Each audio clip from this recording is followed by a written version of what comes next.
5:30, I will call this work session to order. Up first, we have residential streets speed limit discussion with Brent and Commander Willie. Good evening, Mayor and Council. So bringing this back, so part of this is a refresh from the conversation that Council had about your 2024 community survey. There's a few specific questions related to reducing speed limits on local streets.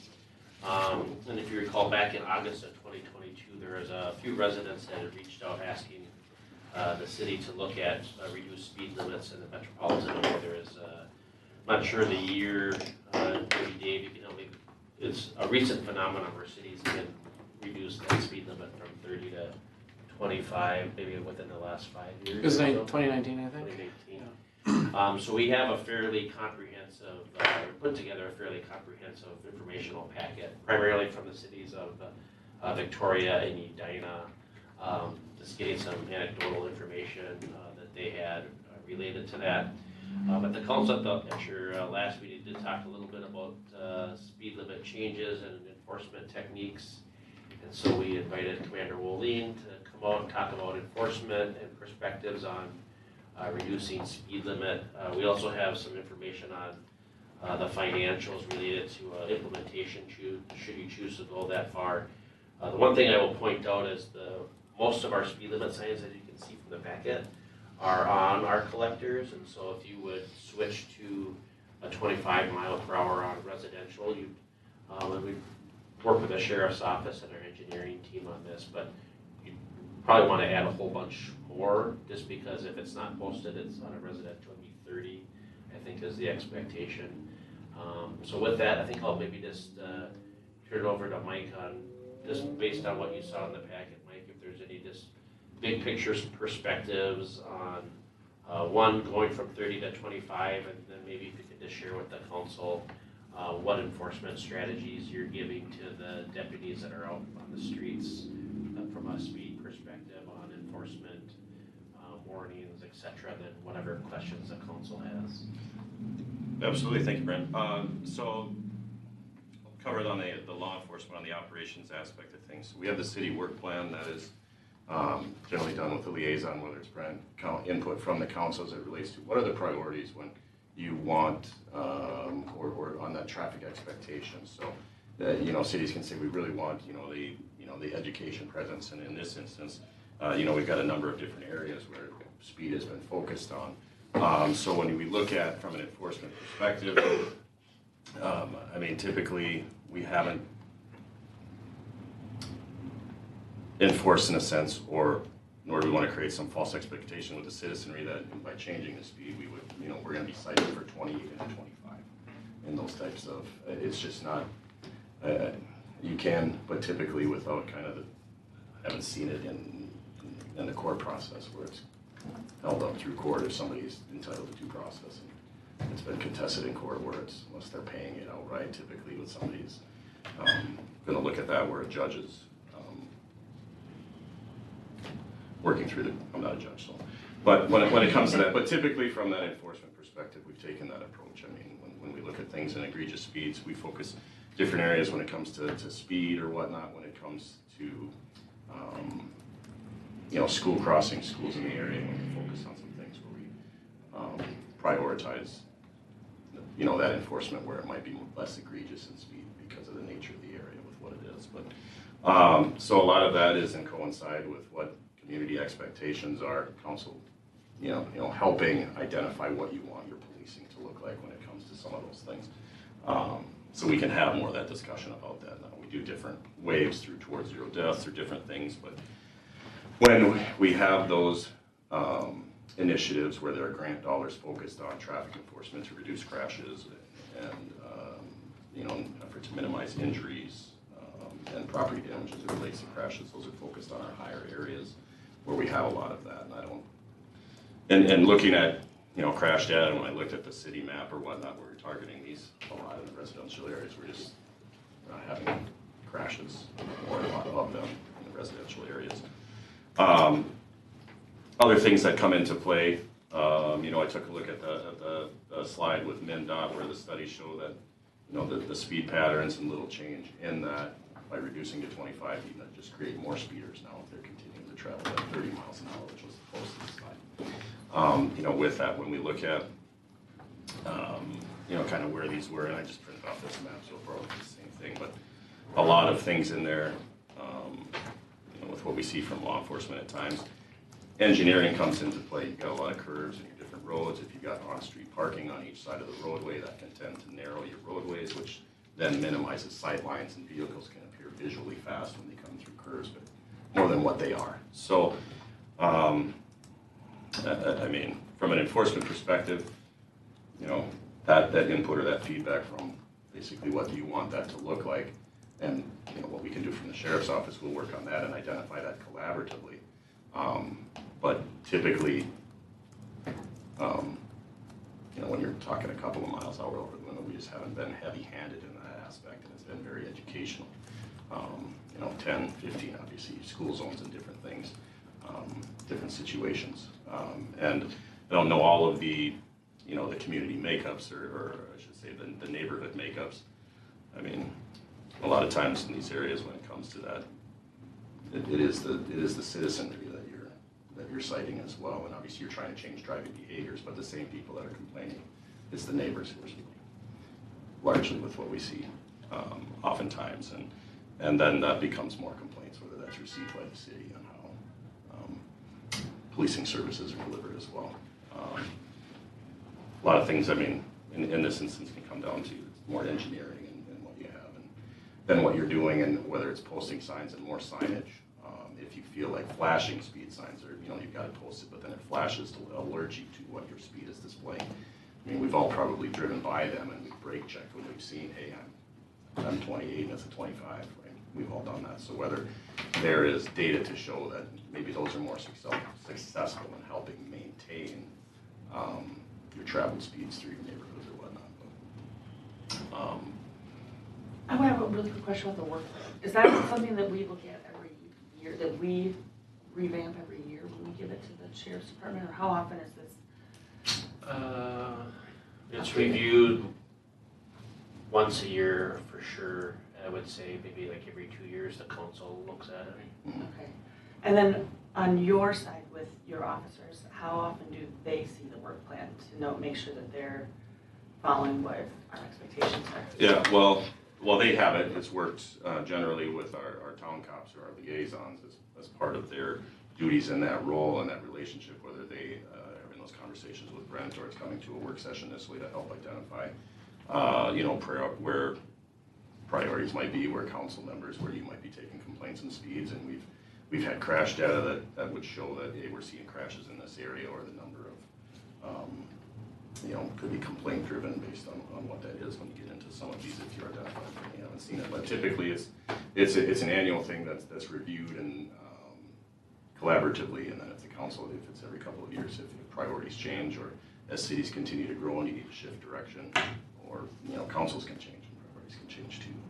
So I hear you guys, like the council sees it every year, that we just don't bring it into like the work session. I don't think we've changed it significantly in maybe the last 3 or 4 years and then maybe about 10 years ago there was like a big change on related to public intoxication and kind of other downtown kind of pieces. So would you say that your officers then looks at this once a year? Well, they look at kind of how it's established for the following year. So for example, in 2023, it would have been looked at the year end, we're together, and then when we have our shift changeover, then it should be distributed to that patrol team that's allocated to that area so that they've got an understanding. I can't say that all of our deputies would be intimately familiar with it, but those that we have assigned specific to the Carver Victoria partnership, should have the knowledge of, what we're doing to focus on law enforcement operations.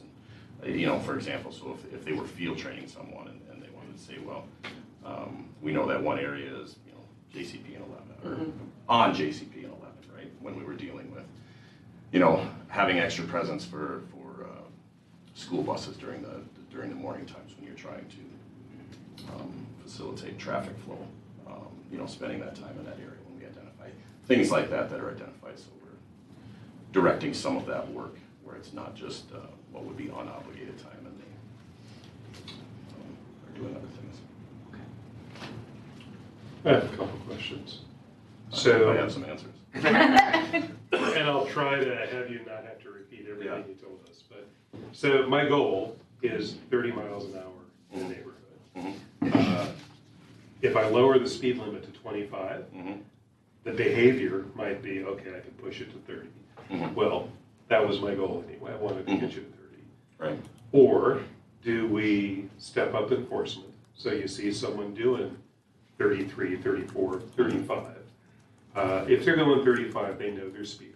I think that's, you're pushing outside your speedometer and gut feeling of speed. So is it enforcement? And and then the signs that alert you to your speed. I agree with you. We've added a couple of more of them just for that logic that you probably don't want to speed and oh geez, I better slow down. So I think those are effective. Of those three strategies, what do you think is most effective at keeping people at 30 miles an hour in a neighborhood?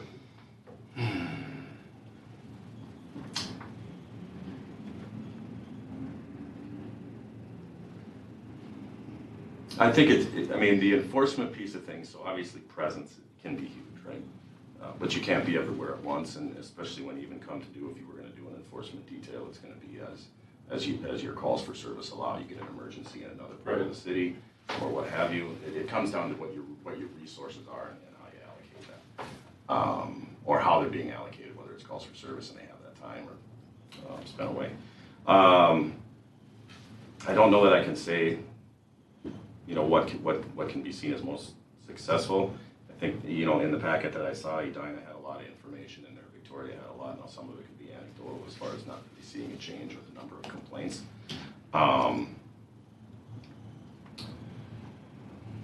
Do you think enforcement is an effective strategy? I think it can be, but it's again for how long, and you know, the ultimate goal of enforcement is changing driving behavior. Same reason you discipline your kids is you don't want them to do that again. Well, I want to get people to remember their ABCs anywhere but Carver. Well, and you know, For the marketing campaign. as we continue to be a growing community, but yes, but unfortunately anywhere but Carver, right? It's Well, going to be your citizen. It's going to be your citizenry, though. These are your neighbors, and in that respect, and you know, we like to be, you know, fair and consistent in how we dole out enforcement, because it's, you know, might not always be successful.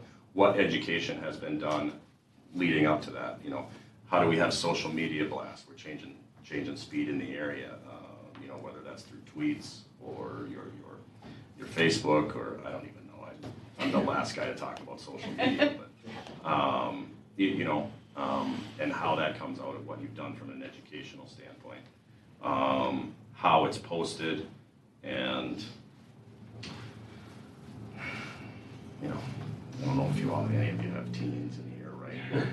Driving behaviors that way with kids and different things can be challenging, and some of that comes down to modeling the appropriate behaviors for our kids to follow in different things, and you know, where parents come into play with young kids in neighborhoods and different things, and it's not to say that it's on the supervision piece of things as well, but ensuring that they're being safe while somebody's even traveling lawfully at 30 miles an hour in the street, right? There was some data in the packet as well as, you know, injuries as it relates to speed and. You bring up another good point, the number of accidents we have. So the other question is this real or perceived?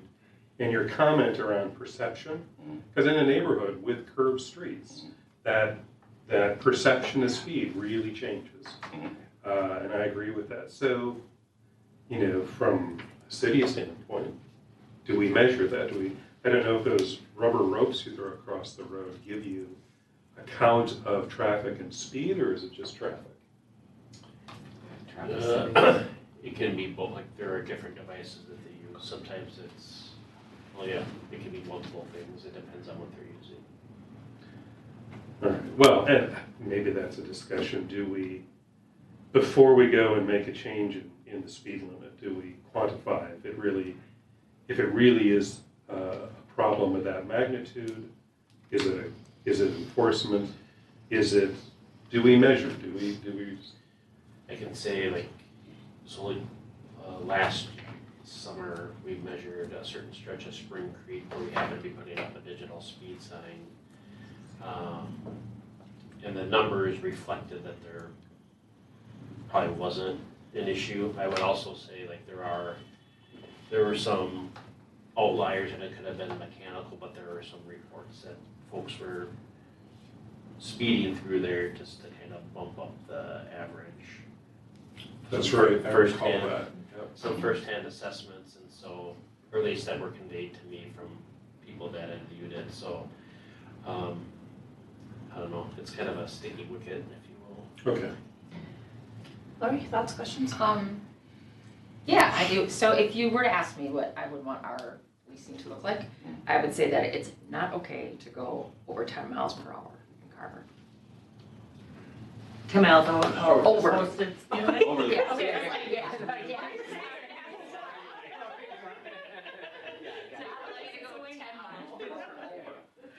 I get that, a consistency but we gotta start somewhere. That's where I would be at. Have you seen or heard much feedback and a change in Victoria with the reduced speed on residential? I have not, other than what I reviewed in the packet. I have, Like after it check-ins was and- implemented? Yeah, No. no. We had one area, but I think we tried to target some of that with just our speed trailer to reduce it.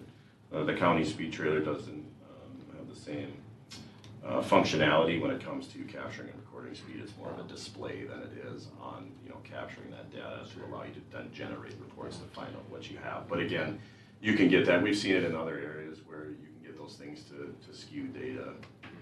As you're saying, you're ramping up your speed. I mean, we've had some previously, and I can't remember which community it was in, right? But it was, you were trying to measure speed, but we had a couple of emergency code runs, right? So now you get cops coming through and things like that, and so then you get outliers in your data.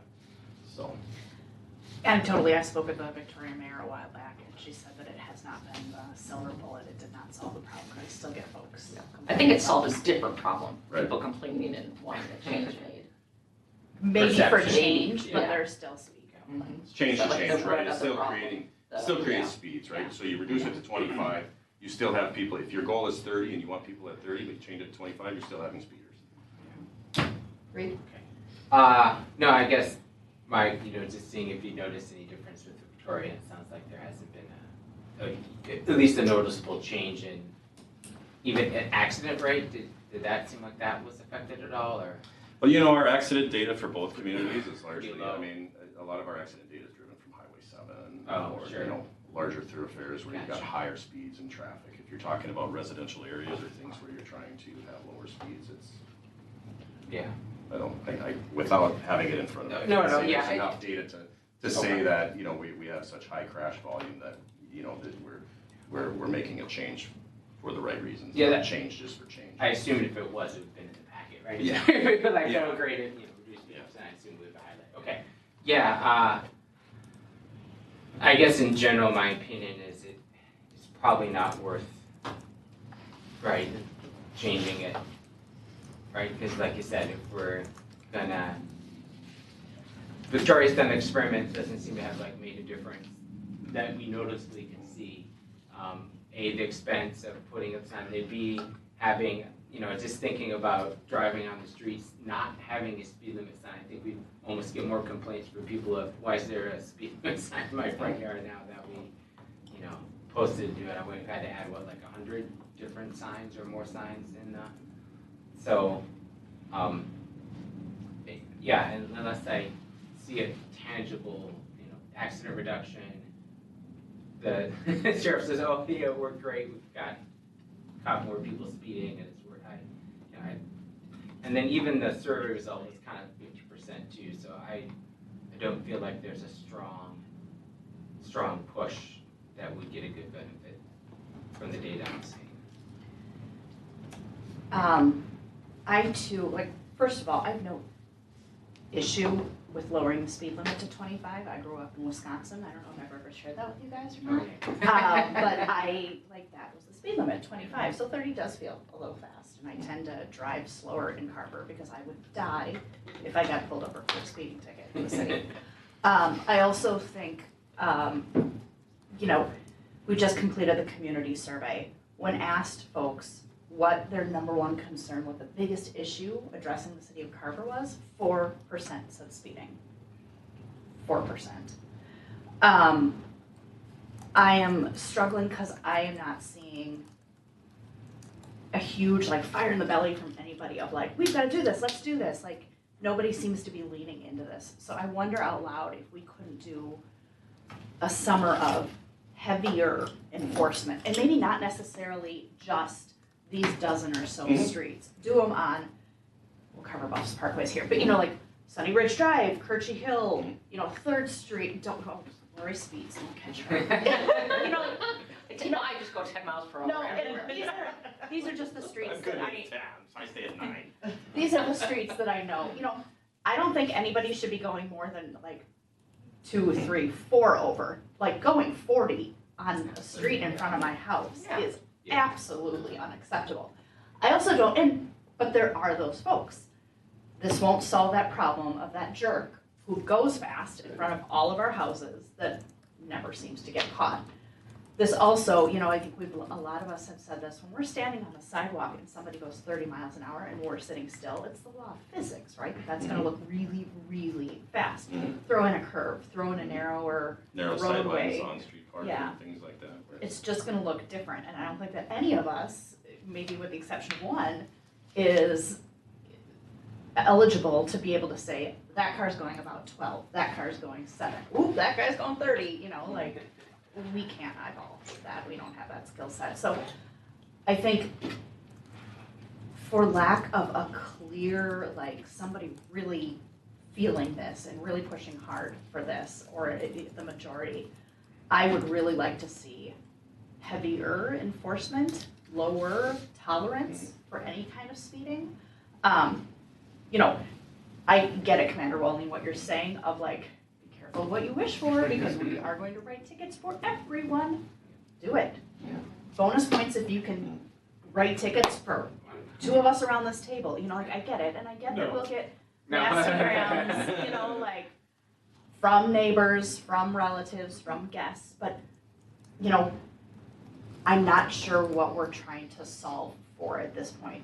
We did the Spring Creek Drive spring study with the Armadillo last summer. With the exception of a few knuckleheads, everybody was well under the speed limit. We did the Green Ash Drive speed study, and the highest recorded speed there was 26 miles an hour. So we're not seeing, when we do test this, we're not seeing a huge issue. So I would have a stronger preference of tickets and enforcement. Yeah. Okay. Sorry, I think you went over. No, that was just Sorry. the initial question. Okay, sorry. No, you're fine. You're absolutely fine. So we were talking about perceptions of, seeing 30 miles an hour, that seems fast. How fast is this? There's another question for me that says, take the perception out. Do we feel that 30 is just too fast on our residential streets? And we do have some data here where the risk to pedestrians, 20 miles an hour to 30 miles an hour. And I live in the downtown, so I see a lot of different activity down here with people, the ice cream shopping, kids, and people walking around. And is 30 just too fast, regardless of whether I'm standing there and it feels too fast to me? Because we're looking at 13% to 40 with that in that 10 mile an hour range of pedestrian safety if they are, unfortunately, having an issue with being hit by a car. So. And then another one too, we have some older neighborhoods in town that don't have sidewalks.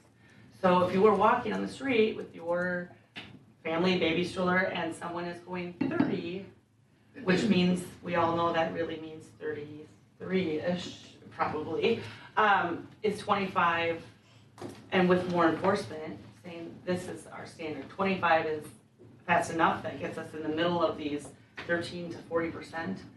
And then along with some stronger enforcement. I know Brent, you included in the packet a map of where some of those new signs would need to be. And when I was looking at it, I thought it might be a little more than we needed. I mean, if you're entering somewhere, let's say, when you're going up into the bluffs and you take the left and there's the big circle back there. If you have one as you're entering the bluffs, there doesn't need to be one in this corner and this corner and this corner and this corner. You're passing it as you come into a closed area then at that point. So yes, there's an expense, I see that. But I don't know that once we really looked at it, if technically we need as many signs as we think we do, being that we have 0 signs now. Again, it's a change from the mile per hour zone to another zone, but. And this was just, I talked to Michael Jabs and he put this together in like a half hour, so Sure, it's yeah. not scientific. No, I don't think that this is like the set in stone, but when I was looking at it, I thought maybe we were a little bit overkill on a few areas. Well, I would just add to that too. I know if you take the Victoria approach, I mean, they just did this with residential roadways, and that it's only a certain kind of roadway. It's either less than a half a mile long, or it's not an arterial or collector roadway that has housing on both sides of it. So a lot of the roads downtown here would not fall into that category. So you'd be in a different, under a different statute. But if you follow the Victoria approach, you do have the way the statute is written is that in order for the 25 to be effective on those roadways, you have to put signs up designating the speed limit and indicating the beginning and end of each residential roadway on which the speed limit applies. Okay. So I think the map, I could be wrong, but I assume the map that Jabs put together was based on that requirement, because there's kind of a lot of signs that are needed for the approach that they took, and I think Victoria purchased maybe $8,000 or $10,000 worth of signs as I well. think it's a 10. Yeah, just for food for thought. Okay. And when we talked about this before, I guess my initial thoughts were that obviously collector streets would stay at the speed they're at because we are trying to move traffic on those and tend to have less driveways and things like that and crossings there. But on those side streets, especially without having sidewalks and people are walking in the street. I know downtown here is somewhat of a collector street, but there's a lot of pedestrian traffic down here. And when I was reading Edina's and they were talking about they had different programs they put in internally, which must have been their council who did it, who was talking about their safe streets and active routes to school, and here it is, the pedestrian and bicycle plans. I think as a council too, and they have the Drive 25, I'm sorry about your marketing, but Drive 25 is also there, campaign, which I think is a nice campaign slogan, but I think also it's a philosophy question for us. Do we, in our city, think that 25 is a safer speed and a better speed to have posted than 30? For me, yes, of course it's a safer speed, but I don't think we have a safety issue. I think it's just kind of more blending in with what other cities do, what we've done before, what the state kind of originally set out, and just the cost of replacing all the signs. I mean, if there was a safety issue, it'd be a totally different question, but I just really think it's people just need to be good citizens. It's not okay to go over 10 miles per hour. I'd like to maybe take a phased approach to that then, if we consider lowering the city speed limit.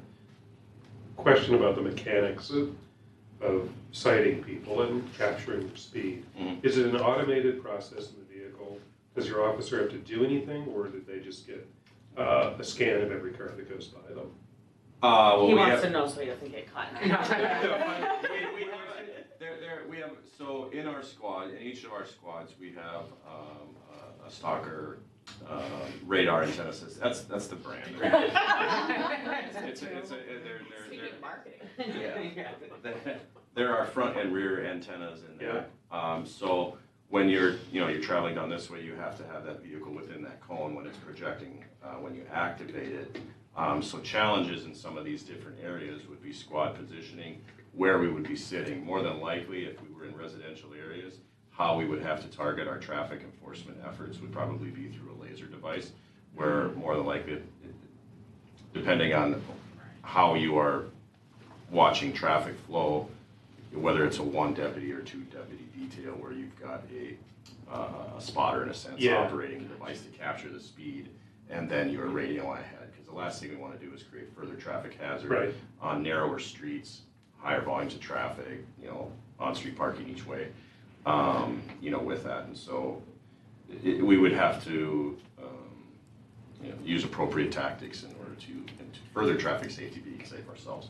But those devices, the deputies keep activity logs, so they're checked for functionality at start and end of shift. They should be maintaining a radar log that's usually used when it comes into courtroom purposes. If the court asks, have you been maintaining a log, and there's certification that comes with the radars from the manufacturer that it's been tested, certified. The reason probably an attorney can speak to. So the reason for asking is I wanted to know if it was an onerous process where you'd have to step up equipment or step up personnel, or if the card can just do it, and you can, let's say we set the threshold to maybe 5 miles an hour over, because I think at 5, you're exceeding that 30 mile an hour limit. If the car can do it, and we're just asking you to, by stepping up enforcement, if it's hitting over 35, then you're stopping them. You're not letting them go to work, go to school. You're going to actually pull them over. Is that going to capture more people than we're getting today? Well, presence is a key and a deterrent in itself. Yeah. So if you're in a spot where how are you visible to the public, you may not get the speeders that you're looking for. Right. And I would probably go through too, before we just stepped up heavy-handed enforcement, I'm not going to set anybody up to fail, probably start a couple of weeks of education or things like that and putting some things out that we're going to be stepping up enforcement. Let's slow down and monitor that and give the citizenry, an opportunity to at least be aware that we're going to be doing those things, and then we come with it in that sense. They can work with and have Deputy Pearson work with Brent if there are some locations outside of what's in the work plan to identify, and then we can assess those on how we can position the squad, whether that's using the in-car equipment with our antennas and capturing, or if we have to allocate like a laser device, and we've got to work with, set up more of a detailer or 2 deputy details. So. I'm just looking to get a better understanding of how many people we have exceeding, hitting that 35 and over that we would be pulling over, that would be citing with stepped up enforcement. Because if we're surprised, if we do this, oh golly, we really do have a lot more folks than we thought we did based on what we have seen in our reports before. Yeah, then maybe I want to have a conversation about 25 miles per hour. I think we all agree that we'd be fine with that. But before taking that step, a summer of enforcement may be a good strategy to get our arms around the size and scope of the issue. Do you have any deputy stickers you can issue to people that are going 20 and say, hey, thanks for keeping it slow? Gold star today. No, their reward is they don't get stopped. So, Eric, I don't have a magic number in my head that says if you're at 4 miles an hour or 5 or 6, whatever that is. I do think some stepped up enforcement. I like the fact that we do a lot of education, but I think there's a point when education has to not cease, but it has to have the intention of we're gonna get some tickets here so that the word gets out. Carver's still small enough. We're getting tickets now. We're getting tickets now. We'll probably get complaints for that, but if you're breaking the law, we can't. We can't have a lot of sympathy if you're breaking. And education works. I mean, you can educate. I mean, but if driving behavior isn't changed and you've been stopped 3 times, then I guess you got to pay a little tuition the next time for your education. So I mean, it's something where in the next newsletter that goes out, there can be a blurb that says we are stepping up speed enforcement. Basically, you've been warned, now it's coming, and and then that way, once it hits, July 1st or whatever it is, then there's an expectation already on the community that it's there.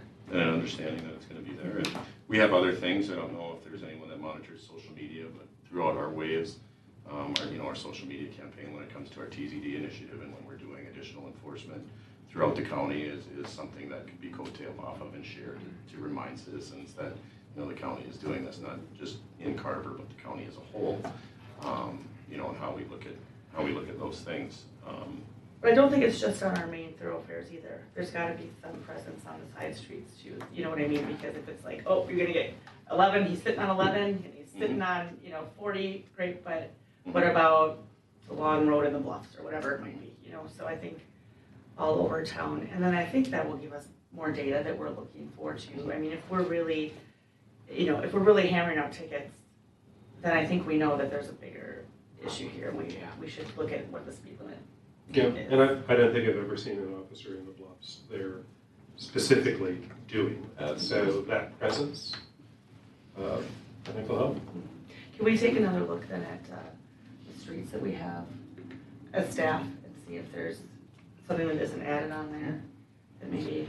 Did you see a street on there that you wanted added? No, but I don't take all the complaints that come in, so I didn't know if there was more that maybe had come to the city, say this street or that street, we've been seeing it. No. Okay. I mean, I think just for like clarity, like for us and maybe working with the sheriff's office, like you're talking about 25 on residential streets, and you, I think, did a nice job, Christy, like talking about both sets of streets, like collectors and residential. But I think back to when we had the sheriff's office do Green Ash Drive, they were out there for maybe 2 to 3 hours at a time, maybe like increments of maybe an hour to 2, and there were like 8 cars that went by. So there is I'm not trying to like advocate to not do this, but you are going to be then, like whether it's Ridgecrest Drive or 3rd Street or Debbie Lane or Copper Hills Drive, you could have one vehicle out of the 2 sitting there for an hour. I should clarify, with I'm not maybe saying 8 cars going by. Yeah, I'm not saying necessarily sit in these places. Sure. I mean, you're driving through, maybe you sit for half an hour, right? So people going to work in the morning or whatever see, oh, he's sitting here for half an hour, or she. And, but I'm not advocating for that we spend hours of time sitting in Sure. specific spots. Maybe little blips here and there so that they're seen by different traffic, but then as patrolling in town, when you pass that speeder, we're less likely to give you a bigger grace. Okay, so the council isn't looking for like a stakeout, just normal driving, and if you notice the activity, then the pull over. Is that what we're hearing? For me, again, with maybe some of those short time periods of sitting somewhere for half an hour, so a number of cars that go by. That's just what I'm. From the duration standpoint, that again is going to be as calls for service or other duties allow. Sure. With that, so I mean, you can say we want directed patrol in these areas. The deputies should check out directed patrol. We're going to probably doing a focused traffic detail or whatnot, and if it's 15 minutes or 30 minutes, that can depend. Some of it can be dependent upon traffic flow. If there's one vehicle in 15 minutes and they're traveling the posted speed, then perhaps they move to another area that might be identified. Some of it's going to be dependent on the deputies work in the communities know better as far as where the traffic volumes are during the times of day, and if there's peak traffic at peak times, how they're going to focus the directed efforts. And from the enforcement aspect of things, again, we can direct that and give or take discretion as we need to. And if we focus it over the summer and then it provides additional data to be at least reviewed for making a decision, then we can look at that. I mean, I'm sure there's probably an occasion I'm forgetting, so if someone knows, they can message me. But ultimately, like, I would say 99% of the complaints that we've ever had in my time here have all been on collectors, with the exception of Green Ash Drive last summer, and Carver Bluffs Parkway. We're really heavy on Spring Creek Drive, County Road 40 or Main Street, 4th Street West going up the hill. We used to have a lot of concerns about that. 6th Street, Mount Hope Road, Ironwood Drive. So there are probably exceptions that people, just because I think we've learned in the last year, just because people don't complain doesn't mean there's an issue. But if we're talking about like where we're getting the calls, it's not on the residential streets, it's on these high impact streets. And so taking some time for you as the council to figure out what your philosophy is and what direction you want to give to law enforcement. But it used to be by the Swansons, it used to be where there's a property up on Ironwood, and that you knew, Chris, Oh, yeah. he's since moved, but he was really concerned. He had some young kids on Ironwood, on the east side of Ironwood Drive up JCP, Yes. 6th Street. I think former council member Henry always used to remind us of speeding on 6th Street West. Council had one on Mount Hope Road last winter, the resident that lives just north of the water treatment plant. So those are I would say the hot spots that are represented here, right by the elementary. Just a little Yeah. preview from my update. So we're putting a digital speed sign going westbound on Spring Creek Drive, where we put that new speed limit sign last summer, and then a new digital speed sign going eastbound on Ironwood Drive before you get to Hartwell and the elementary school. So those are some targeted areas that you got a lot of complaints about. But the dynamics of that residential streets and lowering compared to, where at least the calls for service, I guess I'd call them, are distributed pretty starkly for collector versus residential. And can I add one thing too to that? I mean, again, Victoria just did residential streets. What St. Louis Park and what Edina did, I mean, those cities used the new legislation from 2019 to lower speed limits on collector streets. And so, yes, that statute says you don't have to conduct an engineering and traffic investigation, but then 2 sentences later, it says if you want to do this, you have to develop procedures to set speed limits based on a safety, engineering, and traffic analysis. Well, what is the difference between an investigation and analysis? And then there's a couple things that you have to base that analysis on. So it's not like you can just kind of pick and choose as a council what streets should have lower speed limits than the statutory limits. You still have to base that off of a pretty comprehensive analysis that comes, I think, from your engineering folks, and has to be based on sort of some safety and traffic parameters that you've looked at. So, again, I think Victoria did kind of the easy thing to address what they perceived as an issue, which was residential roadways.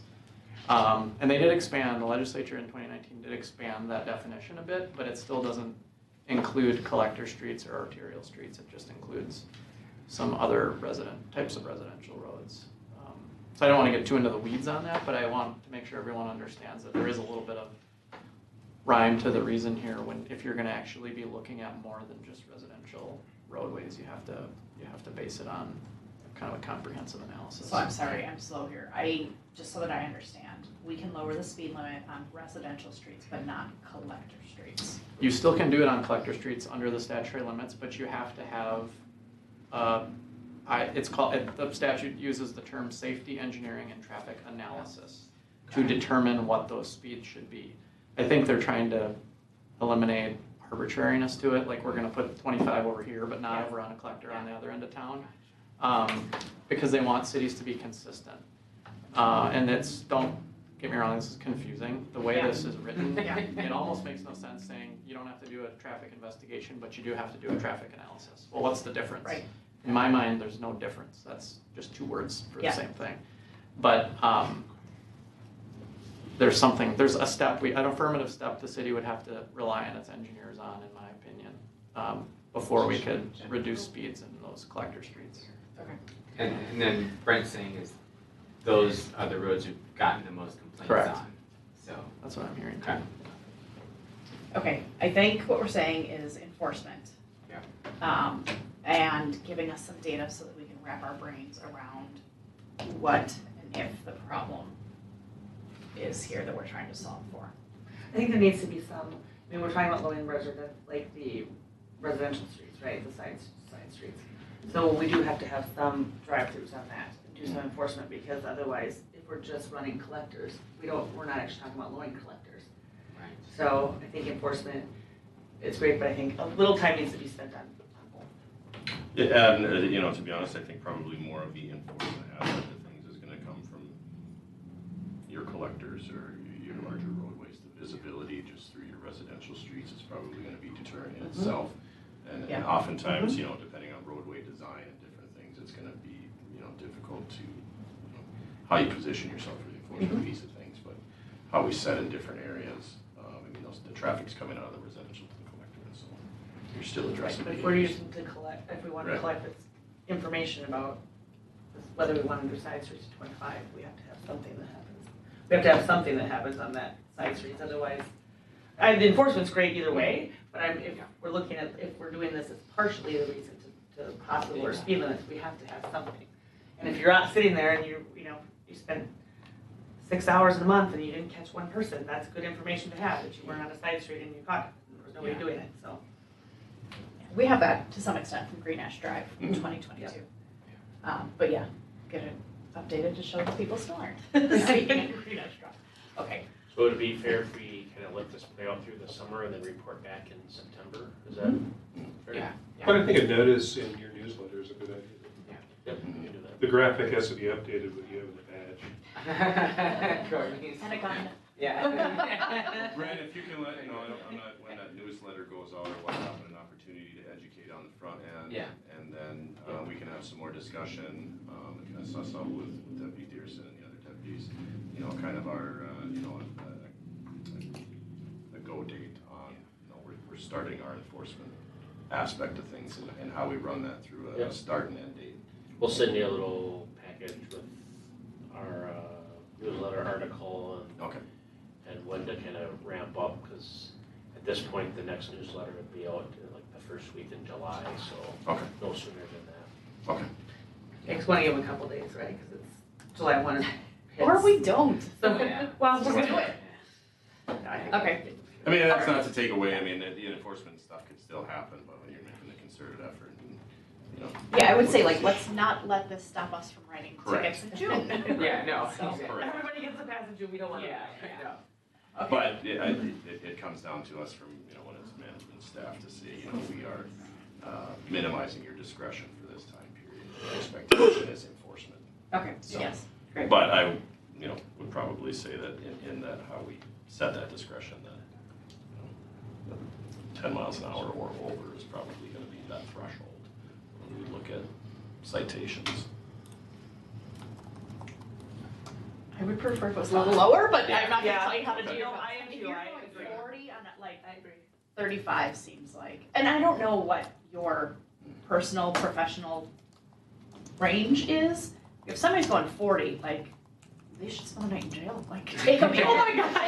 Let's not do that. My professional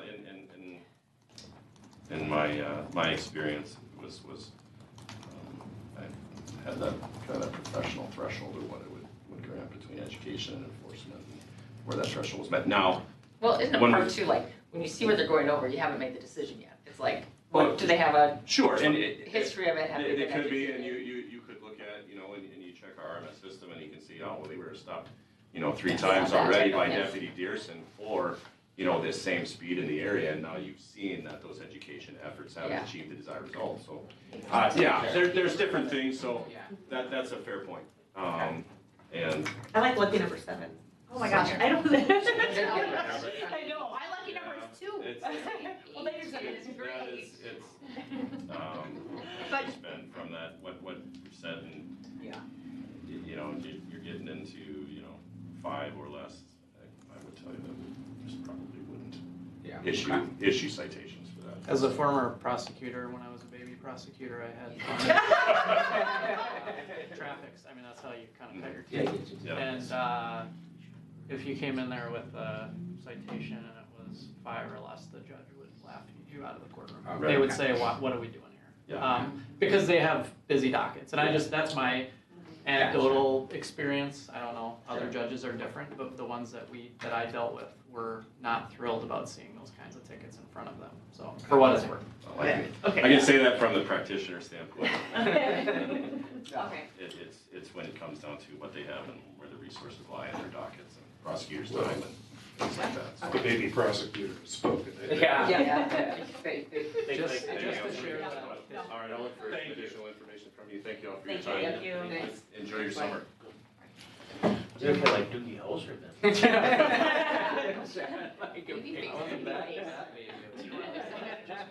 Okay, city managers report up next. Yeah, thanks, Mayor Council, I want to move this up so we can get some people home tonight. I texted Brent to hustle while that conversation was happening. So I just wanted to, a couple of things, we've had some conversations with the Metropolitan Mosquito Control District and pumped out some social media, I think it was on Thursday or Friday. So that, But, one of the questions that you might receive or folks in the community might ask is, don't we pay taxes for the city to do that? And actually we pay taxes, but it's to the Metropolitan Mosquito Control District. They had some great information about mosquito larvae being in kind of like the wetlands, river bottoms, and now those areas have gotten wet and mosquitoes, etc. But they are communicating very well about it. There's a place on their website to submit a tip for where mosquitoes are bad, which is pretty much everywhere in Carver. So just wanted to give some line of sight to the council on that. At your next work session, Aaron Smith and Tammy Ondal from Northland Securities are going to kind of be bringing back that Southwest Infrastructure Extension Project, the conversation about Trump fees, etc. The employee classification and compensation update, as you might have seen from some of the emails, Abdo was mistaken. They didn't get classification information out to Victoria, so we made a connection. Victoria's going to send us their stuff, so we're going to update that, and then probably be in first meeting in July, we'll take that study back to the council for review and adoption. Something that we've done with Victoria for many years now is when there are vacations or leaves, sometimes Scott McCarty has come over here when we've had some parental leaves. They have someone taking a leave right now, so we have a kind of a building inspection services agreement where we basically help provide inspection services. I think it's for a week or so, 2 weeks, and they've done that same for us. So just Do we sharing pay that. back and forth? We Like, do. Pay, okay, At an hourly rate. okay.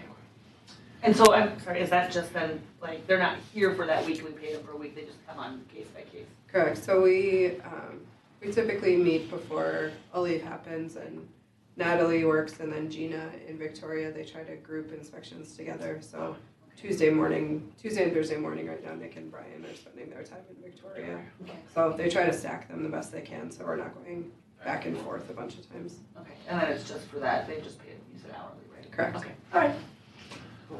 And then the Met Council sent out their annual population estimate. So just a reminder, that's from April 1st of last year. So we're always kind of a year behind. So just a shade under 7,000 updated household number. The Public Services Department finished essentially the Bluff Park parking lot expansion. So if you have time to make your way over there, they did a wonderful job. A really big project. So proud of their work. I think I shared with the council today that flood conditions are going to cause Riverside Park to close tomorrow morning. So we'll, as soon as that opens up again, we'll do another social media post and let folks know. Has it crested everything? What are our numbers? I don't have that information in front of So me, but I the can weather send it service to you. says it's gonna crest. This morning they said it was gonna crest just under what it would take to close the road to Jordan, Okay, but that doesn't account for tomorrow's rain, which could be another inch, Sure. so it's still going up. okay, so what is our close mark here, how many feet? I don't have that in front of me, I Okay. can get it to you. Okay, Why does 7 feel so right? what was that? Why does 7 feel so right? No, it's like No. 24. I know, I'm No, thinking last 27, number is yeah. 7. And Kelly, do you know offhand what Jordan's? It's gonna close tomorrow morning. It is? Yeah. And do you know what their foot number is? Well, by 1 PM, it's gonna be 26.6 feet, so that's gonna crest on the road by 1 PM tomorrow, and that's without tomorrow's rain. Okay, So, I think this morning you were right, they weren't anticipating it, but with the rain and everything that came overnight, they re-updated it at 4 PM. okay. But I can find, we have a Social media document that post, we yeah. shared with the council, I'll bring that up before we leave tonight and share that with the council. Awesome. We already heard that we're doing the digital speed sign installation, so I think Paul and his team are doing Go for One locates, but I think sometime early next to mid next week, those signs should be up.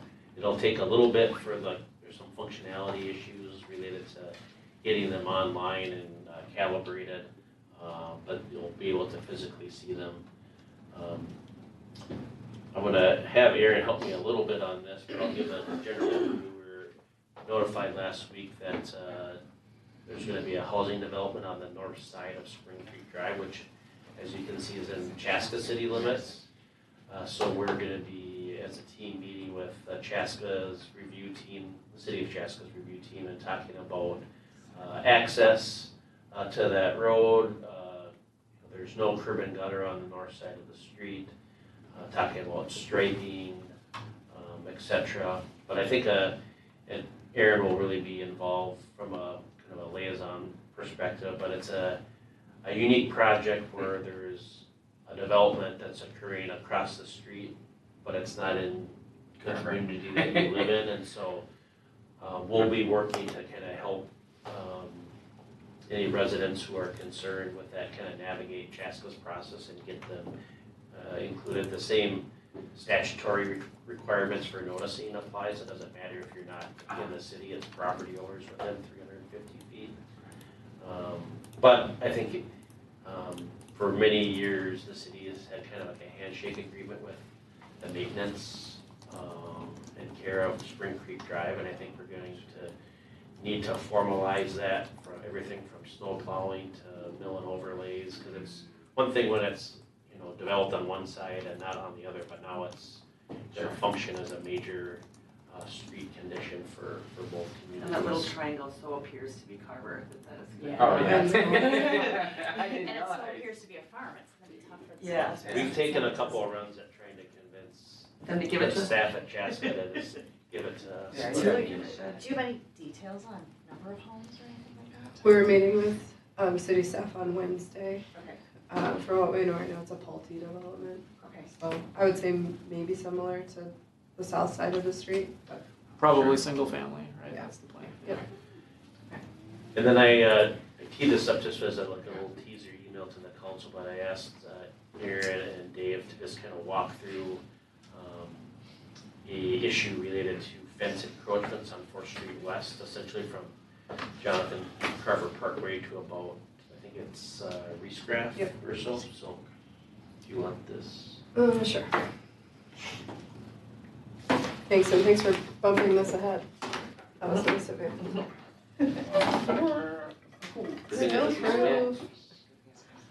It's empty anyways. Okay, so we are starting to gear up for the 4th Street reconstruction project. So I'll be the first to admit that we have had kind of all eyes on this stretch. It's also a really heavily traveled corridor through town. We have recognized that several fences along this stretch, as you can see on the county GIS, their fences extend beyond their property line by about 10 feet. So it's been a known issue. We identified it and had some lengthy staff conversations a couple of years ago. And as fences have come in to be a new project or a replacement project, we have been requiring property owners to pull it on their property line or within their property. The mayor has been privy to a couple of hard conversations I've had with property owners along this stretch that say, my neighbor's fence is there, why can't I just connect to it? And it's not on your property, it needs to be fully on yours. At any point, since these fences are located within right-of-way, if any utility were to need to come in and perform work in the right-of-way, so MetroNet, CenturyLink, Comcast, anyone in that group, they could take these fences out and not have to replace them because the fences are not on the people's property. Or So- if the city was worried about sight lines, I mean, Right, we could correct. exercise our right of way rights as well. So there's been a little bit of back and forth with a property owner. They applied for a permit, installed their fence before getting their permit approved. I had some back and forth with them. Disappointing outcome for both of us. It's not a situation we ever want to be in where we're telling someone they need to change a project that they've completed. So just wanted to give some context about what we're working on along this stretch and some feedback that you might hear from residents as they plan future projects or upgrade existing projects that they've done, which unfortunately fall outside of our Eric, property. can I ask a clarifying question before we, this'll help me as we work through this? Yeah. So when I'm looking at, has something changed here? Because if you look at where the fences are, they're all almost similar, like length over the right of way. Right. And so I'm assuming that they were permitted, if you went in their address files, these fences were permitted at some point? Did we require a permit? Like, So I went through, I rudely went through all of the permit files while I was in a meeting with Brent and Dave, and none of them had permits. Okay. How did, were they installed with the hose? I don't understand how they went in without. I don't know, we don't have dates on them Is it since just we like- don't have permits, so I can't say. What year are these houses Yeah. in? Well, the one, her 80s? email said Early 2004. 2000s. Early Early 2000s. 2000s. The email was 2004. That plat, that Oh, yeah. plat of those lots Okay. was 2002, I believe, when it was Okay. recorded, so a little over 20 years ago. Okay, So- just the entire length of the curb, it's almost a very similar amount that's hanging over, so that's why I'm wondering how that happened that all of them are the same though. We have, First guy did it wrong, one copied it. but even the ones that don't have the fences, it skips and then you look and it's very Yeah, similar. can I ask it this way? Would they be able to say it is Lank's fault? And like, what would they say? Would they say like that's? Well, if they weren't permitted. No, because they It's put up not a on fence your without a property. permit. But did they know that was Yeah. naughty? Probably They doesn't applied for a matter. permit. Yeah. If we gave them permission, that would be one thing, but I don't think we did. And, I mean, the interesting thing too, Aaron, correct me if I'm wrong, but even if they come and replace it, they're supposed to pull a permit for the replacement Correct. fence. And that's when, that would give then staff the opportunity to say, look, Correct. this was in the wrong spot to begin with. Now that you're replacing it, if you want a permit, you have to put it in the correct location. And that's what happened with this recent property owner that thumbed his nose at the city. So outside of just this one, did you look at all the address files for the ones that have fences and not one of Yes. them has a permit in there Correct. at all? Okay. And there's been a couple projects that have happened recently where they've complied, like the property owner at the corner of Groff is, if you drive past, you'll see they have stakes in their yard for a new fence. They requested to hook into their neighbor's fence here. We deliberately said you cannot, it has to be on your property line. The conversation I was alluding to, the property owner on the far corner reached out to the mayor, we had pretty lengthy discussion, their fence is also outside of their property, they wanted to replace it. I told them they would need to pull it back in. So a tough spot to be in, just that we've been working hard to enforce it on this stretch and then to have it happen where someone applied for a permit, got some feedback and then moved forward regardless is challenging. And the cities actually has a pretty reasonable rule. I mean, not usually, a lot of cities have front and rear setbacks for fences. They want it like a foot or two even into your property because putting something right along the property line isn't always perfect. But, Carver allows you to do it right on your property line. And that to me is a reasonable outcome for these people if they wanted to put it there. We explored some different options at a staff level. What would it look like if we did an encroachment agreement, and is this something we should care about, and can they be grandfathered in since it was existing? So we struggled a little bit with the encroachment agreement, that if we allowed it to happen here, someone could put a fire pit, a garden, a fence, anywhere they wanted, and then say, well, I want an encroachment agreement. You did it here and there, so why can't we do it on my property too? And then just the tricky logistics of this one with the 4th Street reconstruction project, if we need to access anything in that right of way, the fences will be taken down, if not on the property and not replaced by the city. Or at any point moving forward, if there's any kind of Excel emergency. Yeah. That needs to get there. Aaron, if you go back a couple of years on the aerial Mhm. imagery, can you go back like to the earliest one they have? Just so I can see what the right of way looks like, because they should have, 2016 still? They just changed this, I know they did, I went to look it up when Friday. I looked. It's really so give different. me a second to see if I can figure it out. While you're doing that, the entrance road closure in Riverside is 24 feet. That's when the majority of the park is underwater. The boat launch is underwater at about 22 feet. That answer? Sorry, I was watching. You're gonna have to, well, just 24. 1 second. I wrote, John, I got some notes for you. Okay, thanks. 24 and 22. Okay, so the fences aren't up there, well, we have So one. here's one. That's barely maybe. No, that one's off. Oh, that one's on. Yeah. Oh, okay, that's a shadow. The shadow. Okay. So it's 2005. Yeah. Things are looking, that's maybe just weird grass. I think it's still thinking there. So 2008, between 2005 and 2008, a couple more pop up. To Reed's point, it's someone puts the first one in and then you kind of want to just connect to it. So if they're not pulling permits, they're probably just out there. Right, but we do have a gap between a few of them that don't, Yeah. that there's no fence that they've. No, but they could have measured the distance from another fence to the street. Do we know when the city started requiring fence permits? Probably not. Yeah, I don't. Just curious. Aaron, I need you to go back through all the addresses. Find the very first permit. Yeah. So 2002, They're not in the the homes house. were not there. So I would say a couple went in between 2005 and 2008. The right of way hasn't changed in. Correct. Yeah. Yeah. I mean, my speculation is that, I don't, from what I understand, I wasn't here, maybe Eric, you can help, but 4th Street didn't extend all the way through to Jonathan Carver Parkway back in, Oh, sure. before this development occurred, is that accurate? Wasn't a town line road that ran through there? It was like, it was a farm and then Right. My understanding it was is a gravel road, but I don't remember. that there was maybe like a little goat path that brought you through, but if you look at, like even, I think it's Gilfillan, like the old Gilfillan goes through part of that park, so, I'm sure Dave can attest to, there are plenty of times, where people use the wrong benchmark for like when they do like, property pins and all of a sudden all of them are misplaced. So there's, that could have happened. At this point, all the folks that would have been involved, we just don't have meaningful contact with anymore to resolve it. We know this is our condition.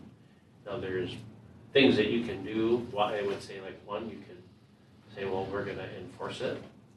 And, because if we do encroachment agreements with these folks, then are we gonna do encroachment agreements with the entire community? No. Two, you could, you could, I don't know if utilities exist in there, but you could say, well, we're gonna vacate part of this right away, but that would be very costly and time consuming, and there could be utilities in there, and you have to deal with, mortgagor that, ultimately our position right now has been, without any additional council direction, is that you can't build on city property, and so that's what this would be.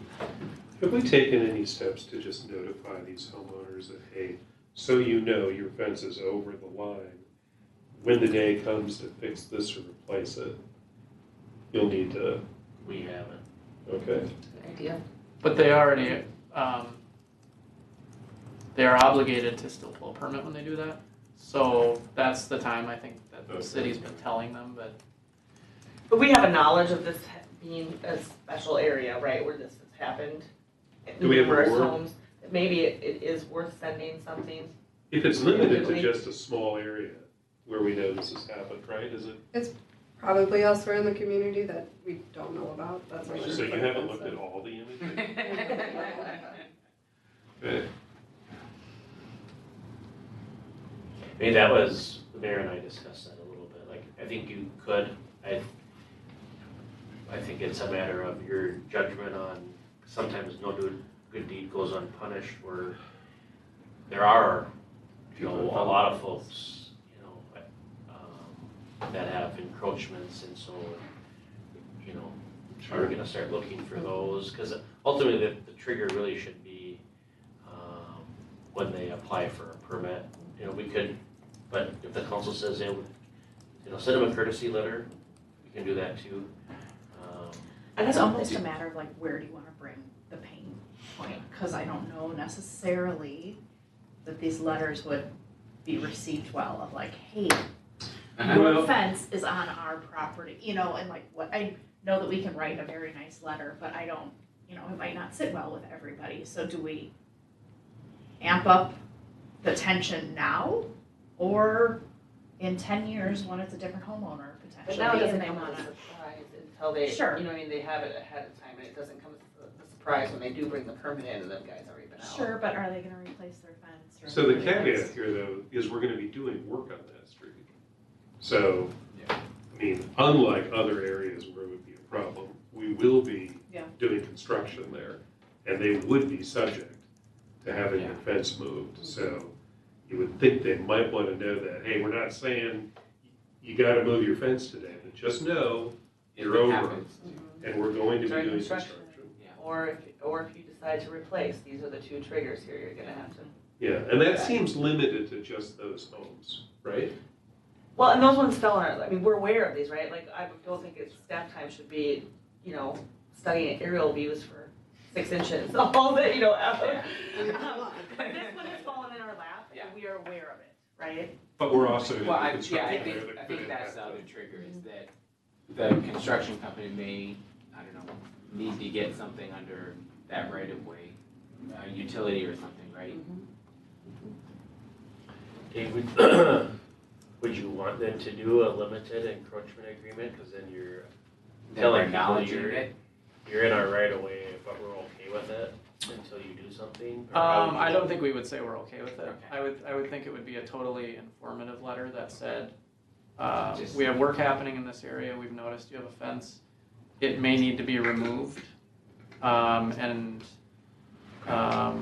Just so you know, fences require permits and that kind of a thing. I mean, I don't Yeah. think we would even flirt with saying that we're okay with it, because then of course they're gonna take that letter in 10 years when we actually have an issue and say, well, look what you sent me 10 years ago, you said we could be here. But we could send something, I don't know how many houses have fences over 1, the 2, right of 3, way. 4, 5. There are 15 houses there. I see 15 people being upset. But I don't think it's 15 offenses. No, right? but It's 7. 7. But it's 7 people that are subject to that action. We're not, it's not the rest of Yes. the city, it's just that street. well, and maybe I would, if we're gonna send letters, I think 15 people need to get the letters, and there's a version B that says, I don't know how we say it nicely, but Yeah, your don't connect to your neighbors neighbor's fence, yeah. are over the property line, don't consider that, you know, like, to preemptively avoid this issue. Well, just show a picture of that street, here's the It's right this of way, aerial, and you'll know if your fence is over it, you don't Right. have to spell that out. But it says, Mr. Pershman, you don't have a fence, Hmm. you're thinking about doing it, please know that this is where your property line is, Yeah. not in the line, And fences over that could be subject to, will be. But Yeah. they also Yeah. have Yeah. an obligation to pull a permit if they're thinking about a Yes. fence, right? Yeah. So, I don't know, I'm kind of on the fence about that. That's like a terrible Brent, like.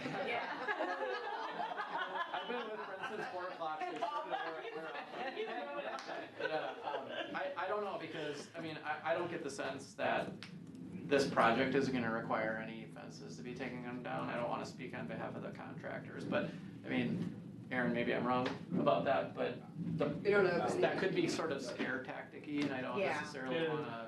I don't wanna rally the troops at this point for these homeowners either. I mean, they're gonna get, And if that's a neighborhood that knows their neighbors, they already know this based on this one individual's experience. So I would kind of lean towards the check and balance process for this is applying for the fence permit. And that will get these folks riled up, probably needlessly, regardless of if they're planning on doing a fence or not, by sending a letter saying you're on our property. Just wanted to let you know. So you're in the right of way. Right away. Yeah, I don't know, yeah, there's, I mean, there's part of that, but then, I don't know. And you don't have to decide. I agree, I'm on the Proverbial fence? proverbial fence too. I don't know that there's a way of, you know, communicating this appropriately or winning, you know, this issue. What do you need from us from this then? Nothing, it was kind of an We're- FYI. We're just- gonna proceed until the council says to do something differently. Okay.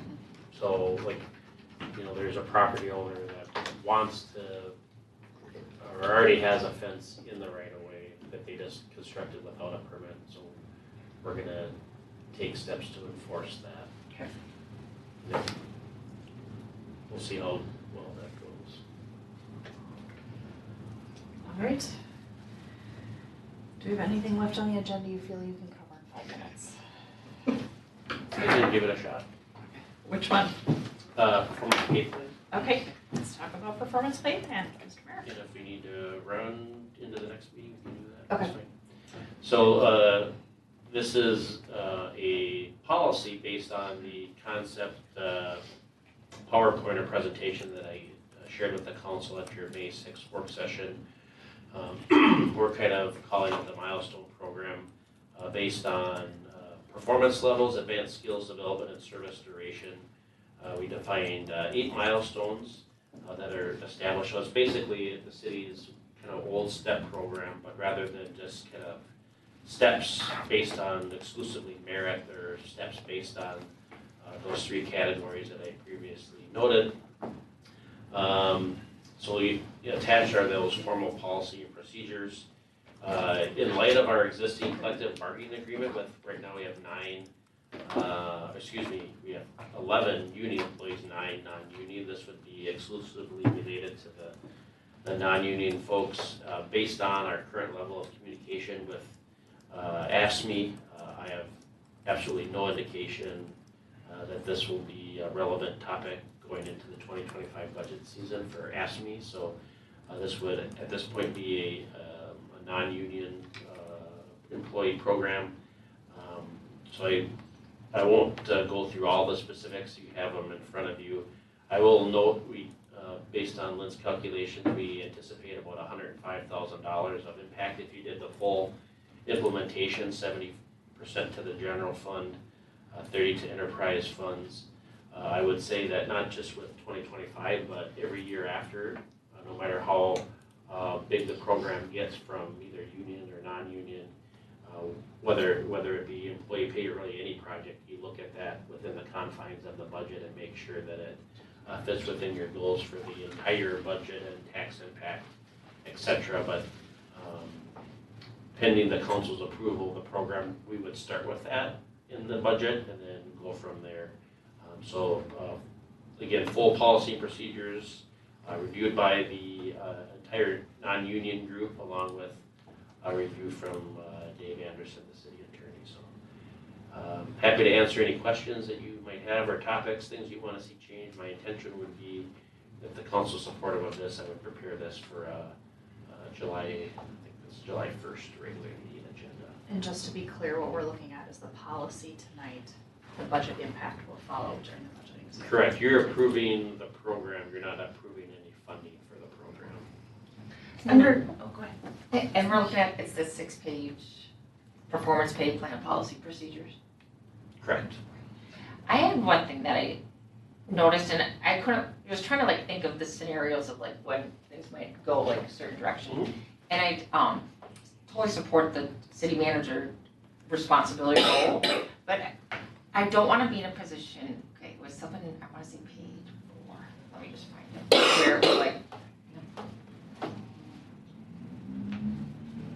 where it's it's in writing and, sorry, I'm so used to doing control F. If you bring it up, I can probably find it for you. Yeah, where if somebody disagrees, then it's let's have a meeting, and then it's okay, put it in writing, and then it's let's meet. Mhm. Where do I? That is on number 8, oversight, bottom of page 3. Bottom of page. Oh, 3 of the document, 5 of that, okay. As a council member, I wouldn't want to know after the fact. So I don't know if it even makes sense where there's something where I feel like you already do a good job of keeping us in the loop, but Well, so this if is, something's gonna escalate to a grievance, not this, That's the council manager form of government. agree, right, and I get that, but I feel like questions could come to us as council members. yeah, it wouldn't be, I'm trying to prevent being blindsided or, Because it says the final level of appeal is the city manager, is that what? the decision is final and is not subject to any grievance. But I would like you to be able to get our feedback. can you give me an example of what kind of feedback you'd want to give? Maybe the feedback's not the word, but just the transparency. To be okay, this is what's happening. Sure, I mean, I would do if there's anything that I think is noteworthy, or Yeah, I would share that like I would other pieces. The reason why we didn't right, include a grievance to the council just because of what the mayor mentioned. Is Yeah. we're not Yeah. set up but I that wanna way. avoid the after the fact and not, just being aware, more the transparency. Sure. Knowing that we're not part of the decision, but. If Yeah. if someone is upset. Or it's just more the note, like if you think, it might turn into something contentious. Sure. Like that, maybe that's it. Do I hear you making a request in that for a policy amendment? I was thinking that just adds weight to policy amendment. You're just asking that Brent keep us in a loop, just in No, I would general. like that in there. I don't think it needs to be in there, because I think I that do. that's, okay, I just feel like that Go ahead. crosses the Is line. it like That you want would- to report at the end of like who's, or only if something goes Right. Well, then maybe it just needs to report of everything then. Well, that's Because my yeah, concern, yeah, like, then we agreed. should be putting Now in that- every policy, Brent needs to report to us, Brent needs to report to us, which just seems excessive. Well, Which he does already. Yes, but that's usually like a certain dollar amount or like, but this, if it's something that could be contentious or an employee matter. I just would want We more. got an email last week on an employee matter, I think Brent does a good job on keeping us in the loop. Right, but then it's just different having it in a policy and down the road. But if it's in a policy, my fear is that it somehow impacts Brent's autonomy. Yeah. Because he has that autonomy to make those decisions.